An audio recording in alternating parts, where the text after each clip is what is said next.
আসসালামু আলাইকুম। আমি বাতাসার গাড়ি হাজিবাইতে সালাদ জামে মসজিদের কেশিয়ার দীর্ঘদিন দায়িত্ব করছি। তো আমাদের এই গত কয়েকদিন আগে যে ঘটনা ঘটছে সেটা খুবই মর্মান্তিক। গত 6 মাস আগে আমাদের মসজিদ যেটা আইপিএস ছিল, এই আইপিএসটা চলে গেছে। তার পরবর্তীতে আমরা কী করলাম, মসজিদের জন্য সিসি ক্যামেরার ব্যবস্থা করলাম।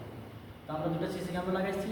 লাগানোর পরে গত পরশু সকাল 10টায়, তো আমরা তো চোর চিনি না, এলাকার মনে হয় না, আমরা দেখছি বারবার এলাকার না, দূর থেকে চোরটা হবে। তো আমাদের মসজিদের তালা ভেঙে মসজিদে ঢুকে আমাদের যে মসজিদের যে মাইকের যে মেশিনটা আজান দেয়, মেশিনটা নিয়ে চলে গেছে।